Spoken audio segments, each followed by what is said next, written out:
My name is David Patterson. I am the VP of Business Development here at Wastebits, and I've been really closely involved with this project kind of from the beginning. I'm really excited to have you all here. Anytime we start to get to the training stage, it means that we're getting close to going live, and that's very exciting. I'm joined by the Wastebits Customer Success Manager, Tisha Samsonek. Say hi, Tisha. Hi, everyone. Glad to have you here. So yeah, like I said, a couple of housekeeping items here before we get started with the training. First off, this is a webinar, so I can't, neither Tisha and I can see you or hear you. We're the only two that can speak. But I do want to encourage as much interaction with us as possible. And so as we're going through this, we've got a couple of different options that you can use for text, like chatting with us. There's the straight chat function, just say chat. I encourage you to use that for general conversation if you need to do that, or if you have operational questions related to not how the system works, but like what you are meant to do in the system. If those questions come up, I'll rely on, looks like we've got Corey on the line. So I'll rely on Corey's if anything comes up that needs to be answered. That's a kind of a CIRCON workflow question. But if you have questions about how the system works, use that Q&A box, and either I'll see it and respond, or Tisha will see it and respond, or Tisha will see it and ping me on it, whatever we need to do. Don't feel like you need to wait. If you have your question, more than likely, if you're thinking of a question, others are thinking of it also. And so don't hesitate to throw something in there. And I believe I have the ability to let people speak if they ask, but I think we'll probably be fine to just carry on via text.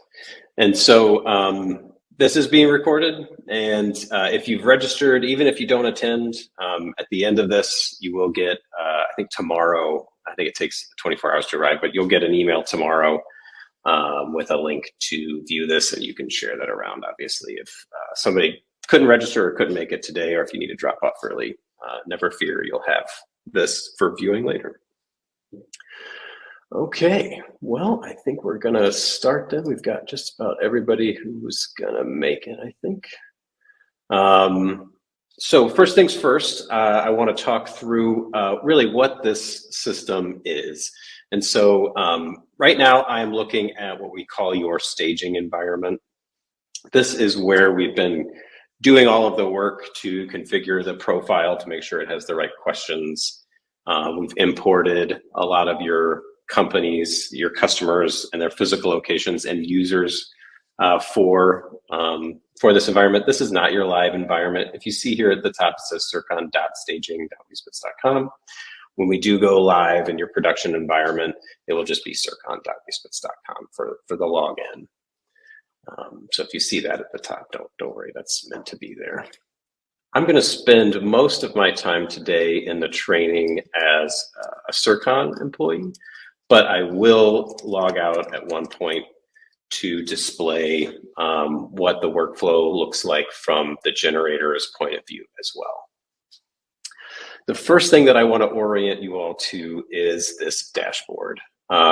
Every single time you log in, this is what every user will see. We've got some nice kind of trend over time data. Please bear in mind that this is kind of a test environment right now, and so you don't see a ton of data, but you can see if you were working on a bunch of approved waste streams, you'd see this graph going up and to the right, which I guess is the idea here. You'll have recent items, so imagine kind of finishing your day on a Friday, coming back in on Monday, and being able to jump right to those profiles that you were working on in the past.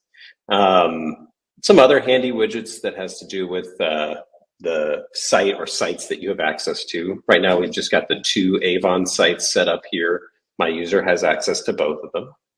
And some other helpful tiles here, waste streams that have been submitted that are waiting for approval.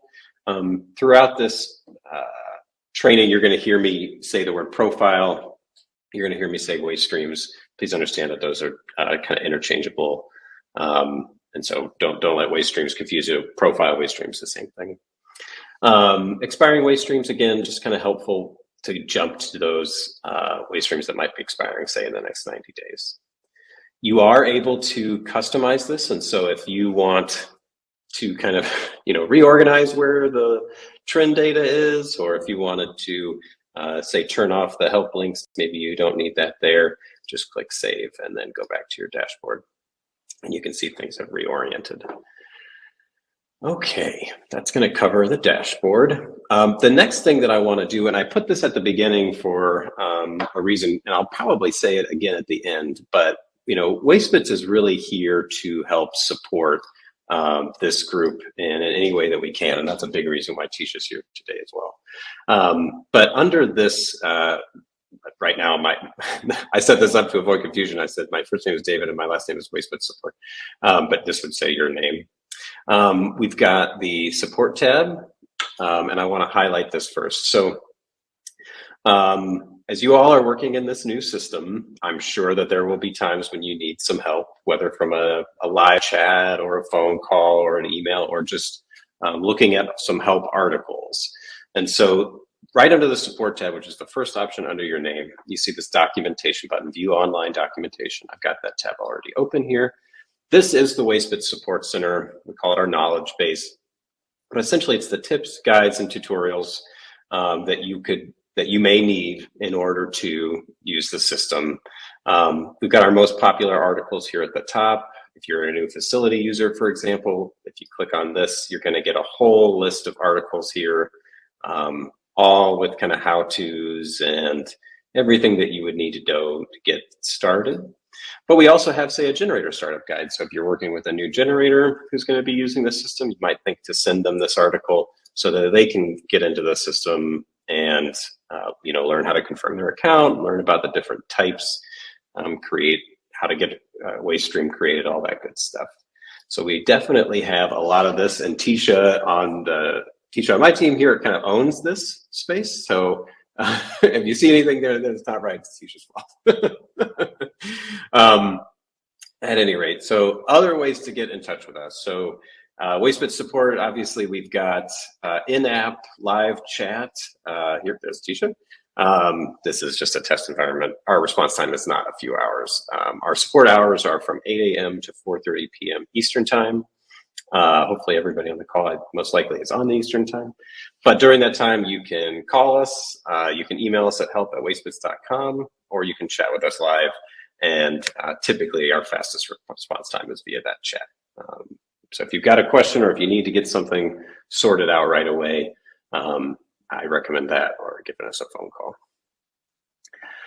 Okay, let's jump back into here. Also under this name drop down here are some details about your account. Good to cover this: first name, last name, and your email address. If you need to update your email address or update any of this information, it's as simple as editing it, clicking save. You don't have to provide your phone number or your title, but you can. But the other three fields are required. If you need to change your password, you can do that anytime you're logged into the system. Provide the current password and the new passwords. Exciting stuff. Also under this is your preferences, and this is much more important. So under the general tab, under your preferences, we have some kind of nice to haves in the system. You can change the color of this sidebar if you'd like to. You can decide whether or not this is expanded or collapsed. If I click save, you'll see this update, and I've collapsed that now. Maybe you want some more screen, or if you just kind of want it to be back bigger, you can do that. And I don't really like that color, so I'm going to change mine to a darker gray. I think I changed it to the same color. Okay, there you go. And we also have this opt-in, opt-out option for beta experiences. We don't do it all the time, but there are going to be times when at WasteBits we're trying something out. One of the great things about partnering with a company like WasteBits is that the application that you're using really is a living application that we are developing on every day. Some of the things that we release, you're never going to notice because it's security related, or it has to do with the operations behind the screen, so to speak. But there are going to be some times when you're maybe testing a new list view, as you can see in this example. That being said, you don't have to participate. So if you don't want to see new things, you can just toggle that to no. Notifications. This is important to cover. I'll speak to how notifications work several times throughout this presentation, but it's important that you all understand that there are tons of ways to get notifications, and you're going to get different kinds, and you can configure those to your liking. Looks like Mac just mentioned that the screen is frozen. Anybody else having that issue? Can anybody else? Is anybody else having a problem? Like if I move this up and down, are we still seeing it move?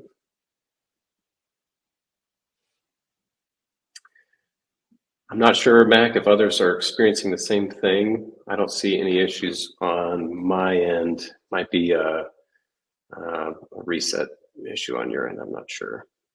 Doesn't seem like anybody else is saying they're having issues. So, okay, great. All right, good to know. Thanks, Mac. Okay. All right, so notifications. At any rate, so the first thing I want to show you is how to configure email notifications. My user, I have this all set to never, just so I don't get set notifications via email.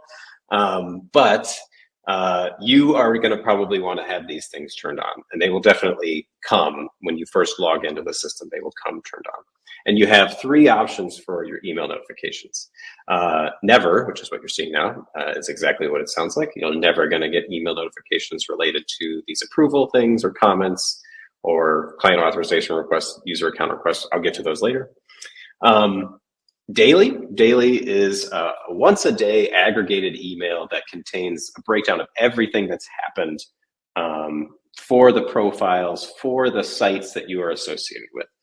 So depending on the amount of activity, it might be a great big email, but it's going to be broken out by activity and profile. Frequently is probably your best option to try out first, depending on how involved you are in the approvals process. Frequently is going to take all of the activity that's happened in a 5 to 10 minute period of time and put them all into a single email. If nothing happens to any of the profiles that you're associated with during that time, you're not going to get an email. But if something does happen, or many things happen, whether things are submitted, approved, all of these different options here expiring, you'll get that aggregated into a single email. And what I'd like to do now is I am looking at my email. I'm going to stop sharing this screen. I'd like to share my email with you so you can get a sense of what, let's see, what your notification emails are going to look like. So bear in mind that your email client might look different than mine, but this is what a single notification email looks like. You've got the name of the profile. This is something I created earlier. You've got the status of it. In this case, it's approved. You've got the name of the person from CIRCON that did the approval number, and some other information that might be important as you're on the go looking at your phone. This is what your frequent email and your daily would look like this if you just had the one thing. All right, so let's switch back to. Okay, so that is email notifications. We also have in-app notifications. And so if you're someone who really doesn't like email or doesn't want to have to look at your phone every time something comes across, maybe you'd rather spend your time reading the notifications in the app, and you can absolutely do that. We've got nice filtering capabilities here. Your notification list is going to be limited to the information that's happened, things that have happened in the last 30 days. You can look at all, you can look at the read ones or the unread ones. I just have unread today to show you. If you want to change the view of this, you can make it so that they go all the way across. Maybe that's easier for you to see. The data inside these are going to be the same. And we also have kind of an advanced filtering option. So if you guys, depending on your role, you might see quite a few notifications if you're overseeing all the profiles, for example, in Avon. It might be helpful for you to be able to filter by certain types of notifications. So let's say I just want to see waste stream notifications that are related to a waste stream being approved. And you could very quickly filter your list of notifications to those that are related only to a waste stream being approved. And then in this case, you can even drill down further to a certain city, certain state, certain postal code, that sort of thing. Okay, that's that. Oh, I already talked about general. Okay. The next thing I'm going to talk to you about is the way that companies and sites are organized in the system. I've clicked on the Companies and Sites tab here on the left, and it's opened up. The first thing it's going to show me is a list of all of the companies. And these are those companies that we were able to export from another system and import into this one, so it'll be ready for you on day one. You can filter by company type. So maybe you just want to see generators or transporters or service providers. Service providers are the WasteBits lingo for a third-party company, whether that's a waste broker or an environmental contractor, et cetera. You've got a search bar here, so you can search for whatever name of the company that you're looking for. And we also have that same functionality under sites. And so if you're looking for just a physical location, think of companies as the parent company and sites as the physical locations that would be added to a profile underneath that. Let me see if I can use some that have an example. So 7-Eleven is a good example, right? Lots of different physical locations. And so you can see kind of the corporate information here, nothing really added. If you had a corporate address, you could do that. This would never, the company details here won't ever be added to a profile. But the sites are, and so we've got all these great kind of physical locations for each of these stores included here, along with this external ID that I know is near and dear to your heart from EnviroWare. So you are able to search for that if you are someone who's used to using that 5-digit number to find those things. All right, let's go back. I'd like to show you how easy it is to create a company. So company name, we're just going to call this a new company. What do we call it? A new generator. You're going to want to make sure that you select the type of company that you're trying to create. This is going to be very important later on when you try to add that company to a profile. If you don't select it to be a transporter, for example, you won't be able to add it as a transporter later on. So it's going to be a generator in this case. And I also want to highlight for folks that we know, here at WasteBits, we know that the waste industry can be complex. Some days you're a generator, some days you're a service provider. You can select as many of these as you need to. So you see, as soon as I selected service provider, that it became a multi-type company, which means in this case that you'd be able to add this company as a generator and or as a service provider on a profile. That will make more sense later. Again, this is not required information. Anytime you don't see an asterisk next to a field, it means it's not required in the system. But you certainly have the ability to fill out the parent company HQ information if you need to. You can add a phone number, again, kind of like a CRM light functionality. So if you're using this to kind of keep track of numbers, I recommend you add that.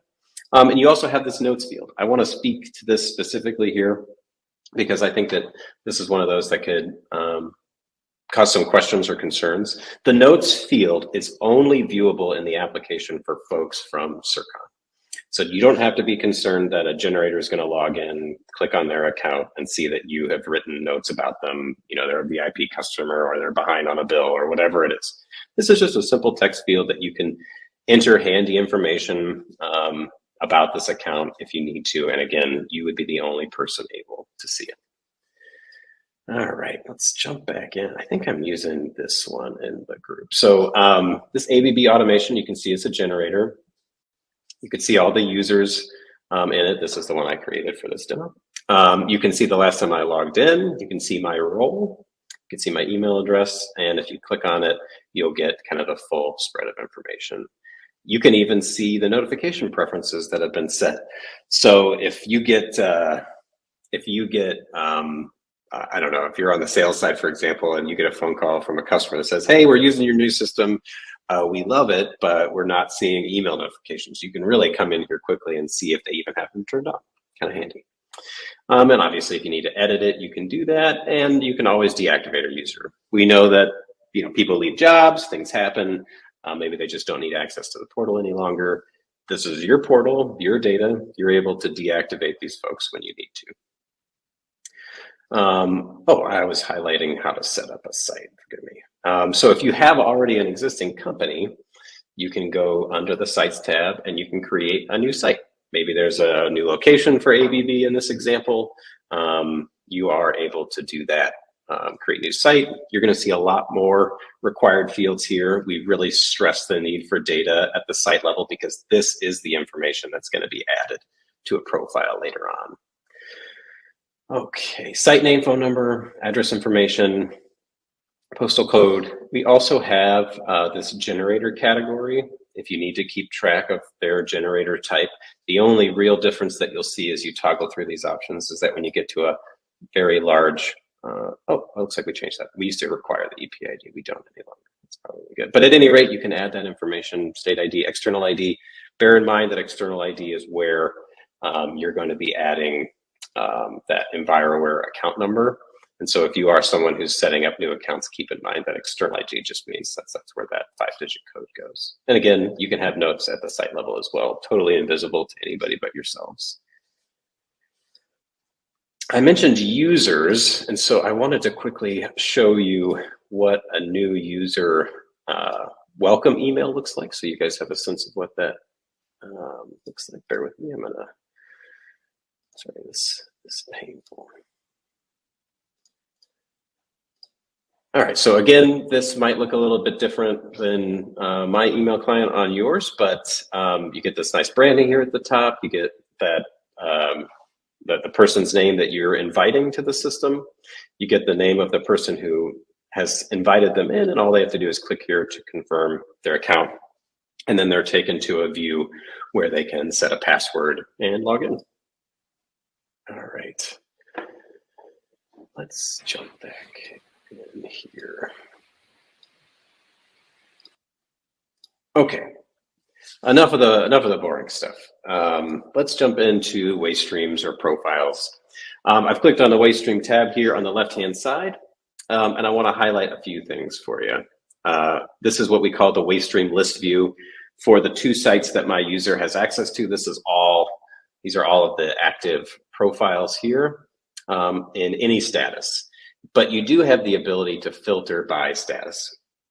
Under this filters tab, you get this drop down, so you could look at any type of profile you want. Submitted for approval, approved, held. I can speak to this a little bit more later, but the held status is really what happens to a profile when it at one point is approved and then for whatever reason is no longer approved. Maybe somebody goes in and makes a change, but definitely a good thing to keep an eye on. Most likely that would be the activity of a generator who's gone in and maybe updated the constituents, for example. If you've got an approved profile and somebody edits it, it's going to go into held, except for a few circumstances, and I can speak to that when we get to the approval piece. All right, rejected, expiring, expired, etc. If you go to expiring, you get some nice functionality too with when is it going to expire. So you can kind of go out and say, okay, what's going to expire between now and the end of September? These might be a list of people that you want to get in touch with to make sure that they recertify and submit that for renewal. I'm going to go back to all statuses. I want to highlight a couple of things here. Our search bar is super dynamic. You can search for just about anything on the view, kind of on each of these tiles. You can sort by the cards that you see here, the profiles that you see here. You can sort them in many, many different ways, ascending or descending. And just like we could with the notifications view, you can view these as cards that go all the way across the screen or that go 3 at a time. I prefer it this way. And this also does look nice on mobile. We also have some advanced filtering here. So if you've got, I only have 6 here that I'm showing you in this demonstration. Obviously, you guys are going to have a lot more than 6 for these 2 sites. And so if you say, oh, I want to get to a list of profiles just for a certain company, I think I was using ABB as an example. So you could get very quickly to a list. And if you had a company with many different locations, you would then have the ability to filter by site. In this case, there's only the one. Okay, we have a question in the chat from Matt. Oh, okay. Thank you. Will Wastebits talk to CIRCON programs, EnviroWare, and Salesforce, and our current profile of customer sites and EnviroWare going to be loaded into Wastebits? Okay, great question. Mac, out of the gate, the answer to both of these is no. We are still working on a potential integration between EnviroWare and Wastebits, and so that's something that you may see here come in the coming months. We haven't spent much time talking about Salesforce integration. We do have an API available, and so that might be something that we tackle next. But you're definitely thinking about this in the right way. How can we make this program communicate with some of the other essential programs at CIRCON? And I can't get into too much detail at this point, but we are definitely working towards that goal. Your other question is, current profiles and customers' sites and environment are going to be loaded into Wastemits. So two answers there. We have the current customers and sites and some users that we were able to import over from EnviroWare.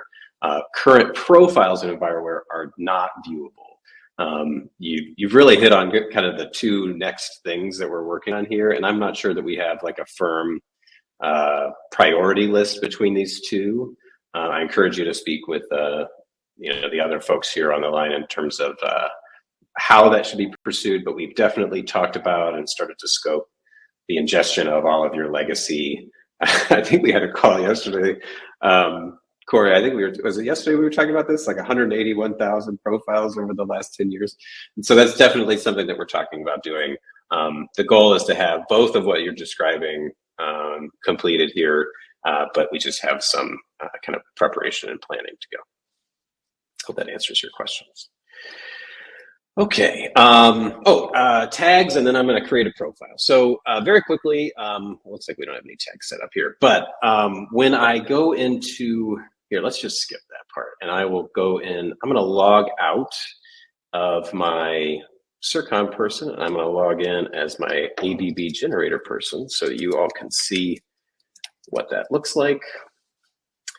So as you can see now, this would be what your customer would see in the system. Instead of CIRCON, they've got their own company information here. They've got service providers that they are authorized to work with, or so that they have authorized to work with.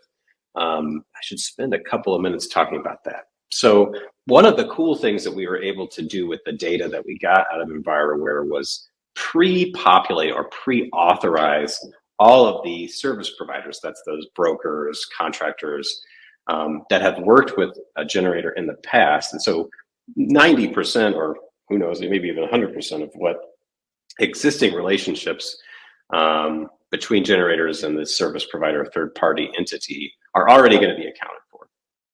But I should take a second to say a little bit about how this works.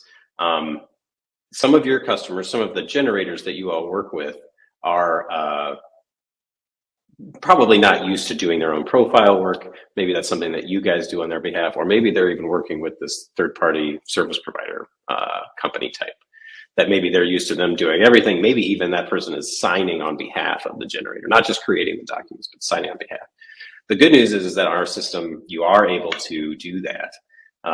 The step that has to be taken there is that either the generator or you have to make that authorization one time. So if US Industrial Technologies in this example needs to be able to do things on behalf of ABB Automation in the system, you at one point, either on your team, or most likely it will already be there, right? But if it's not, then the generator certainly has the ability to make that authorization, and so do you. The service provider company can't make their own authorizations, but they can request them. And I will talk about that when we get to that piece. But the next thing is, what does it look like for a generator to create a profile or a waste stream? We've spent a great deal of time, our two business teams, making sure that the template that you're about to see is meets the needs of your current form. So the first thing that the system is always going to ask you to do is to select which plant or which CIRCON location the waste is going to be going to. I'm not sure if these names are exactly what they'll be in the live application, but we've certainly got the addresses here. And so once you make that selection, the waste type is going to pre-populate. This is the custom form that we've put together with the help of, well, all of you. And then the only thing that the user at this point would need to do is name. So let's just say new profile dirt. All right, so once we've named it, the next step here is going to be confirm the information that you see. The generator, in this case, their company is going to pre-populate. If they have more than one site associated with their company, this will not pre-populate, and you would see a drop down here. But convenient for this user, there's only one site, and so they're going to have that information pre-populate as well. At this point, if the generator was working with a service provider, they could add them if they need to do that. And then again, that would grant access to the folks at that company to come in and do work on this profile on their behalf. Just because you add a service provider to one profile does not mean that forever and across all profiles associated with ABB, that they would be able to, that the service provider would be able to see those things. Service provider users are only able to see profiles that they are specifically added to. And then you can add a billing site. Again, that's going to just pull from the generator list. If you have the service provider on there, service provider sites would also appear in that billing site step. Material origin, you guys are super familiar with this, but if it's not the same thing as the generator site, you just select no, and then you can type in that information, but I'll just leave it at yes. I won't go through this in too much detail, but I do want to highlight some features of the system. Some of you have heard this already, so I apologize if I'm kind of repeating myself, but we've adopted kind of a builder approach to this form so that we reduce the number of questions to only those that are relevant for the waste stream. I'm just going to highlight that by selecting all of these are yes or no toggles. Default is no. You see the gray no. If it is an EPA hazardous waste stream, for example, you click yes, and you can see that the questions are changing. If it contains PCBs, for example, you're going to see a PCB questions later on, or asbestos, that sort of thing. And so with that in mind, users will come in, answer these regulatory toggles, yes or no, and hopefully that will help them to reduce the number of questions that they have, because if it's not DOT hazardous material, well, we probably don't need to ask you that. I'll leave that one toggled so we can highlight some functionality there. And each one of these questions also comes with a handy link. And so if folks maybe don't know what the EPA's policy around polychlorinated biphenyls are, they can educate themselves and hopefully save you guys a phone call. All right, next step. All right, so we said it was DOT hazardous material, and so we get this ID number drop down. You can search by the number, or you can search by the description. I'm going to grab something at random here. I always end up grabbing just the worst stuff. But you can see once you've selected the ID number that the shipping name will populate. If there are options, sometimes there are options with shipping name, you'll get a drop down here. Primary, secondary, hazard class, packing group. There are going to be times when you see, depending on the selection made at the ID number stage, some filtering that happens. So you saw with under hazard class, I only had the one option. We do our best there. Some of the data that we get is directly from the EPA, and there are times when their data is very good and times when it's not.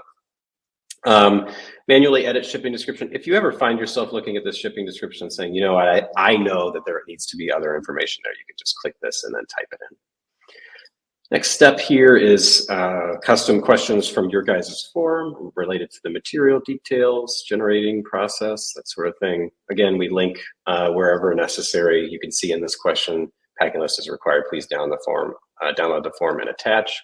I suspect for the folks that are in the lab pack group will appreciate this functionality. So if I click on this, it should take me to your guys' form that they would then upload later on in the process, and I'll show you when we get to that stage. Next step here, chemical composition. Tell us all about the constituents. Tell us about the Form R constituents. Again, this should look super familiar for folks that are familiar with your guys' form. This is designed off of the questions that you're currently using. If you need to add more, you can. You can add as many as you need to. You can delete them if they're blank. Add as many as you need to. All right. Next step here, we said it was EPA non-haz, and so the system is going to say, okay, prove it to me, whether it's process knowledge, or maybe I'm going to attach an SDS or certified analytical. They've got options. Any state waste code information you could enter here. And if it's related to the facility remediation and cleanup, quintuple G40 CFR 63. If you don't know what that is, you can click on it. I forgive you if you don't. Okay, shipping information. Let's just take a second to say, okay, this is ongoing. We're going to say we're going to get 10 loads. Let's say we're going to get 1,000 yards. I'm just kind of choosing these things at random. Weekly shipping, quantity per container type. We've got lots of options here for container type. I know we have some of ours out of the box, but I also know that we've added some for you guys. So whatever you need, it should be here. And if not, there's another option, and that other option will give you a text field to enter. All right, let's click next step. This is the last screen that this generator is going to see here. Click save. They can review all of the information that they put in so far. Click save, and congratulations, you now have a new draft profile. From here, I think we mentioned this earlier, but if we needed to upload a document, the generator can do that. Click on the Documents tab, whether it's an SDS or analytical or who knows what, they can attach that here. We don't have anything under approvals to show now because it's not yet been approved, but I am going to certify and submit this for approval. When a generator creates a profile, when anyone creates a profile, whether it's the generator or you guys or a service provider, as soon as it hits draft status, any of the companies that are listed on it can see it.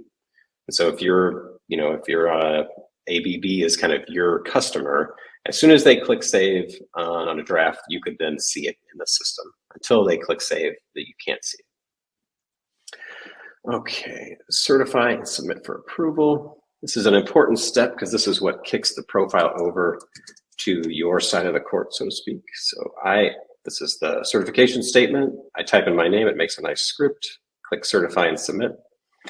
And just like that, I have now kind of thrown the ball over to CIRCON.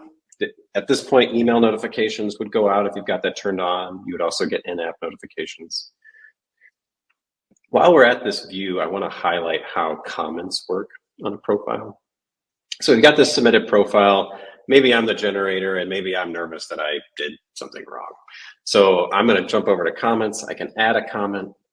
I can, similar to the functionality that you see on kind of your social media platforms today, you can @mention specific people.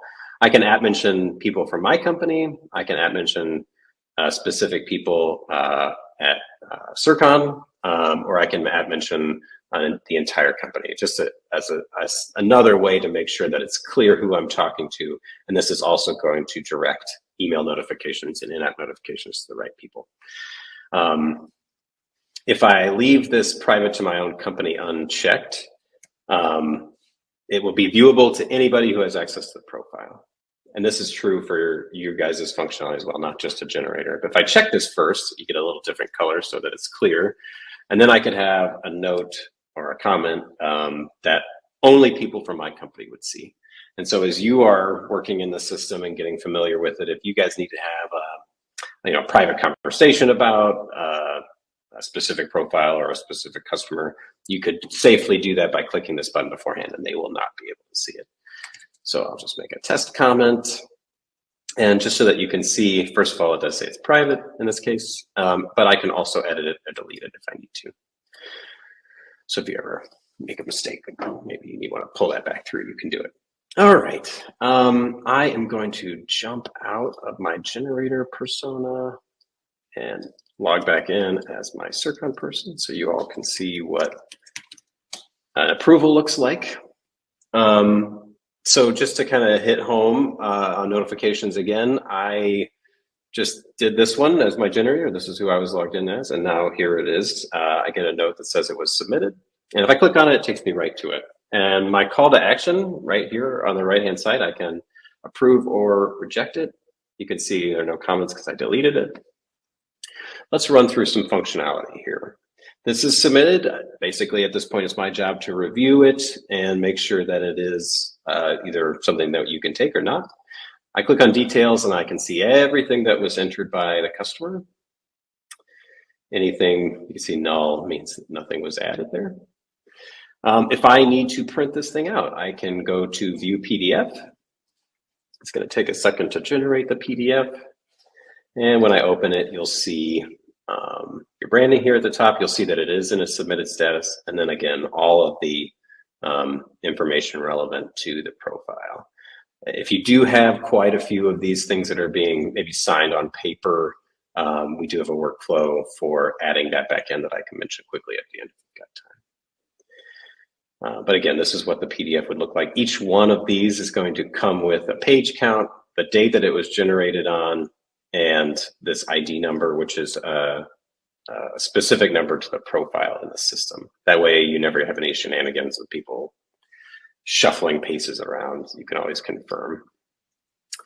Okay, so if I had documents that I needed to review, they would be listed under here. I can upload documents as well, and I can actually share them with specific entities. So if I only wanted my company to see an attachment, you could set it up that way. Or if you only wanted maybe for a billing document for the facility people and the billing company to be able to see a document, you could set it up that way too. But let's say for the sake of argument that I've reviewed this complete profile, it looks great, and I'm ready to approve it. I can view the certification if I need to, and I can print just the pending approval as well, in case that's handy and you don't want to print the whole profile. But let's say I'm ready to go and I'm going to click approve. When you click approve, you're going to get a separate modal that opens. First of all, you're going to see all of the shipping information that was entered by the generator when they created it. I don't know if you remember, but I went through here and just kind of added some random information. The idea here is that you've already taken the time to review all the profile data, but now you want to make sure maybe for the scheduling of things, the shipping information is going to live right there so you can reference it without having to jump back out. You can set an approved volume. You can set approved disposal methods if you choose to share that with the other folks. You don't have to do that. Conditions, anything that you want to write here, load must be tarped, hours of operation, please call before you come, something like that. You can do whatever you need to there. That would be viewable to anyone on the profile. You can see here that we got the asterisk. That means that that's required. So I'm going to set the expiration date for this. I'll just grab a random date here in November.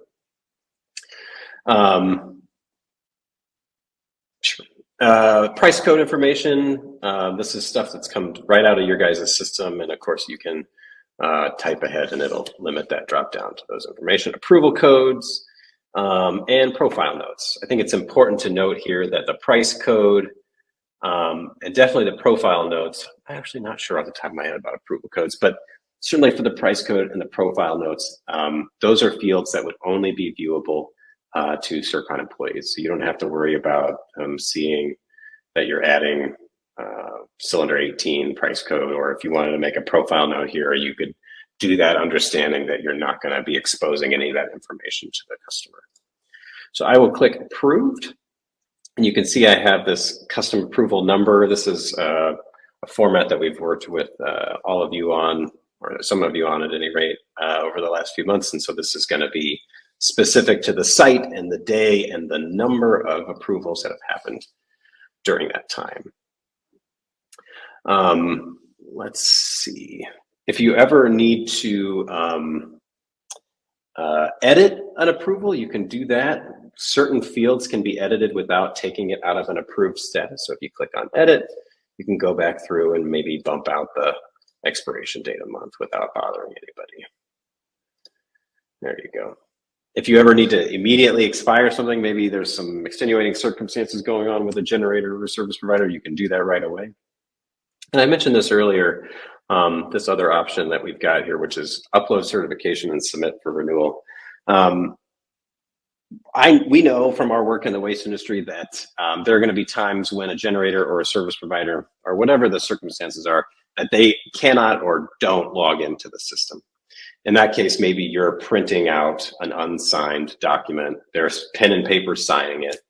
You are able to, with the right permission sets in the system, to upload that document and kind of capture that signature digitally so that it's still there. And in this case, you'd be able to go in. You can see I'm going to certify as the generator. You're going to sign on behalf, type in their signature, the date of the signature, and we do require a scan of that paper waste stream. We want you to be able to leverage the tool. We want you to be able to use this to capture that digital record. But we also know that there is going to be a small subset of people who are not able to sign these things online for whatever reason. Maybe they don't have connectivity or they don't have a computer, what have you. We talked about tagging a little bit earlier. Super simple functionality, but it could be really helpful depending on how you guys break up your territories or how you handle customer support. This is a very flexible but simple tool. So you can add a tag if you had any here, which we don't. But so let's say I want to create a tag that says this person is VIP customer. Maybe you want to be able to get to your VIP people really quickly. You could select a color. Looks like I pick blue, add a tag. See VIP tag is there. If you wanted it to remove, you just click the X. And then if we went back to the waste stream list view and we went to all the tags for VIP customers, there you go. Hopefully that's helpful. I'm not sure. You can really use it for all kinds of different things. I'm excited to see how you guys end up leveraging that tool. Tisha mentioned talking through retractions, and I don't have, now I've approved the only submitted profile. Tisha, do you want to talk about that really quickly? Because I'm not sure what to say. It sounds like we've got some questions about that occasionally.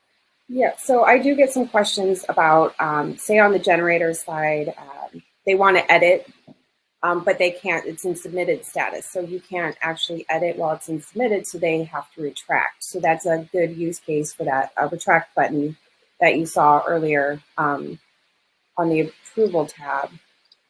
And then also that hold approval and edit, we do get a lot of questions around that as well. What that means when it is held, you will see the held status displayed, but it also means then it does have to go through the resubmitted, be resubmitted for approval again once that's done. So those are just a couple things I wanted to point out. Excellent point. So there are going to be times when a profile leaves the approved status. In this case, I did it as someone on your side who's saying, hey, you're missing information. Maybe I'd write what was missing in that node, or maybe I'd come back here and leave a comment so that they knew what needed to be added. Generators are able to do that too. Your command to do that is to hold approval and edit. Theirs says retract approval and edit. Kind of just playing off of the kind of the wording there. But yeah, that's nice functionality to have. And like I said, you can get to that list of held profiles really quickly by filtering to held. These are going to be the ones that you want to address quickly, I would think. Okay. Well, I don't see any questions related to that. And so I'm going to move on to this users piece here. This functionality is a global search for any user in the system. You see all these locks for this because of the staging environment. We wanted to make sure that we weren't allowing any of your customers in, so only very specific people have these things turned on. You would never see a lock if thus they had been deactivated. We just have them deactivated in this environment. You can see that my generator user here is not locked. But if you ever needed to get to somebody and edit their stuff or deactivate them, you could do that. As soon as they're deactivated, they can no longer log in. Let's see, requests. I want to talk about this for just a few minutes. So there are two ways for people to request something of someone at CIRCON. The user requests is very handy. And so the idea here is, let me go to, oh, it's just going to send me back in. Let me sign back out. So this is the landing page for your environment, your portal. If I come here, I'm a generator, maybe I've heard about CIRCON, maybe a salesperson directed me to this website, but I don't have a user yet. I can request one. Because we want to protect your portal, we don't just have a create user button. First of all, we know from experience that having a create new user button right on this screen means that people who forget their password are just going to create new users, which is really problematic. So we have this check here that says, I'd like to request an account. You click this button, you have to provide your first name, your last name, your email address, and I think you then get some subsequent questions on the next screen. But the idea is that this is really going to help you, and then the user request would come in through here. You can review it. What's really nice about this is that if somebody comes in for, let's use that ABB company again, they come in and they say, hey, I'm with ABB. you can actually associate them right to that account without having to type anything in. You can say, oh, yep, here we go, and just move them over there. You will see users requests come through here for people that are already in the system too. The system will definitely let you know, or let them know, like if they enter an email address that's already exists, you know, people will forget their passwords. That's going to happen. But we also have this nice forgot passwords workflow right on the home screen too. The other kinds of requests that you're going to get are, and this goes back to my conversation, or I mentioned the service provider piece a few minutes ago. Like I said, we have made a ton of these authorizations already based on the data that we got. And so ideally on day one, you're not having to do this. But over time, you are going to have new relationships form. Maybe a new broker that you're working with is going to come in. Like I said, there are 3 ways to address this authorization step.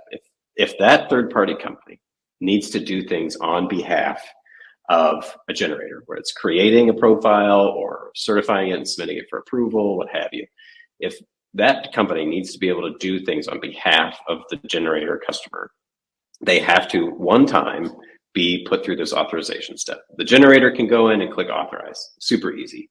You guys can go in, make that authorization step very easily. If neither of those things are done, we don't leave the service provider hanging. They can come in and request authorization. And when they do that, it looks like this. Oh, whoops, I clicked the wrong thing. But at any rate, it looks like this, and you'll get some information. This is the name of the client or the generator. This is the name of the service provider, and they are requesting access to be able to do things. And that way you guys can run it through whatever your internal process is to make sure that they should indeed have access and be able to add that generator to a profile and sign on their behalf. We also know that relationships change. And so they are able to, you can revoke an authorization, which would mean in this case that Keller North America would no longer be able to add this electric generator to a profile. They would still have access to the profiles that they had already worked on them with. We're not trying to take anyone's records away, but you can revoke access. The generator is also able to revoke access. So if for some reason, maybe they're not going to be working with them anymore, they're able to do that on their own too. Okay. So, I'd like to highlight about the client authorization. There are several times that, say, a service provider either doesn't realize that, they're already authorized to the company. So it is at a company level, as David said. And if they do need to add additional locations, they do have that power. So they don't need to go through and request again if they need another site. They already have that ability. So it'll save some of that additional requesting going through that workflow again. Absolutely. That's a great point. Once an authorization step is made, that service provider can add a new generator location if they need to. They don't have to ask permission for that. All right. 2 more things and then we are done. So archive. Actually, I want to highlight this after I archive something. So I'm going to archive this held profile. So now if I go to archive, I can see it there. So first of all, you can archive things other than waste streams. You can do sites and companies also. And if you made a mistake, maybe you clicked archive too quickly, you can unarchive it, super easy. The other option that you have is delete. And I want to stress for folks that you need to be sure when you click delete. WasteBits does not delete things. We will always have this record. And so even in the event that you accidentally click delete, first of all, you're going to be asked why you want to delete it. But if you accidentally click delete and oh man, I need that back, call us, talk to us, send us a message or whatever. Hey, I just deleted something. I need to be back. We could absolutely do that. But this is a way for you to keep your lists of companies, sites, and waste streams clean. Maybe you don't want to see really old stuff, or maybe a project was abandoned and you're never going to see it again, or you just don't care to see it again. You can always archive things. And then you'll just have a growing list of archived waste streams in this case, or sites and companies that you could filter to. Oh, that's funny. But again, you can unarchive, you can hard delete, which would then have it disappear from your view entirely. But please know that in the back of your mind, we know that these things happen, and we call like a soft delete, right? Like it's going to be gone from your view, but it still exists. The last thing that I want to quickly walk you through, because we saw this view under companies and sites for your generator companies, your service provider companies, but your own company, what if you need to be able to add things to it? Maybe you've got a new employee at CIRCON that you'd like to add. Very similar workflow, but you click on your company, click on users, create new user. We already did that. Creating new sites, you will not be able to add new sites to your portal. The sites underneath your company, your facility company, are those that can accept waste. That's something that we will do with team members on your team. If you guys are adding a new facility, we want to make sure that that's a controlled thing so that we don't have people picking the wrong physical sites. I think that there's probably, we don't have this yet, but there will be kind of schedule for this moving forward when new facilities are coming on board, and it'll have training just like this. The last thing that I want to show you here is how to export data from the system. And so we export data based on the site, the physical location. Let's pick this plant number 1. And then from there, you click on waste streams, and now you have the ability to export. If you had a great big long list, let's say you've got hundreds or thousands of profiles associated with this Chemtron plant 1, you can filter here, so only show me things that have, acid in the name. It's going to filter to that one, or you can search by, specific tags, what have you. Lots of ways that you can limit this list. But once you get this list to the list that you want, you click export, and you're going to get this separate view, which basically allows you to select which columns will appear in the export. Maybe you don't need the facility site ID. Who knows? But once you click export, you'll get an email that then directs you to download an Excel type or a CSV file that if you need to put this information in another system, or if you want to just kind of slice and dice it yourself, you're absolutely able to do that. And so with that, thank you all for your patience. I know that was a lot. You will get a recording of this. If there are any questions, please ask them now. And if there aren't, I just want to reiterate that we are here to support you guys. The support tab is going to be your friend. If you ever have any questions, you can kind of read a support article. If you feel like you know what you're looking for, you can call us, you can chat with us, you can email us. Yeah, I think that that's all of the functionality that we could cram into an hour. But like I said, if you have questions, I'm happy to hang out. Tisha and I will answer anything that you have. If you are thinking of a question, inevitably someone else is as well, and you might be helping them out too. I'll wait like an awkward 15 seconds here, and then we'll see if no one answers, and then you can go. Well, during that awkward 15 seconds, I just want to thank everyone for joining us today. It's very helpful for everybody to take part in these. Yeah. And if you feel like you missed some things, or you want to enjoy us again, we're doing another one of these at the same time on the 11th of July, I believe. And I think we're working together to schedule something for your customers as well, similar type of experience. One more question. All right, Mac, ready.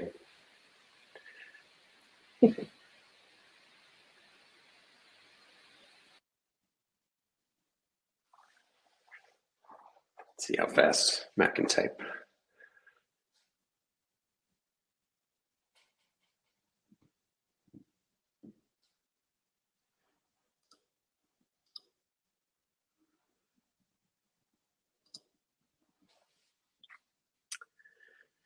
Okay. If I create Swedgelock in Solon and my coworker creates it in a few days, will Wastebit stop that? Great question, Mac, and yes.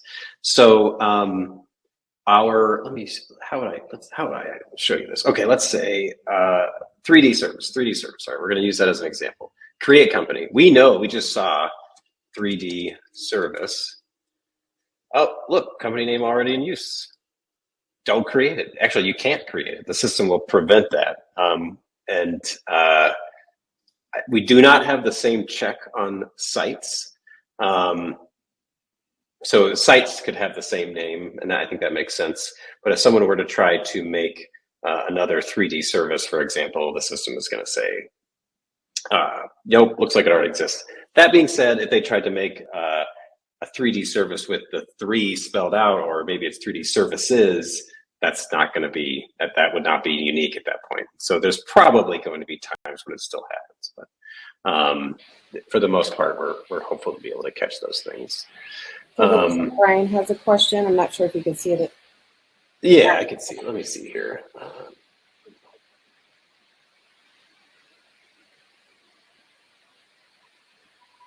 Yes, the short answer to your question, Brian, is yes. Anyone with access to the facility that is listed on the profile will be able to view that profile or interact with it. There are lots of different user types for people at CIRCON in this example.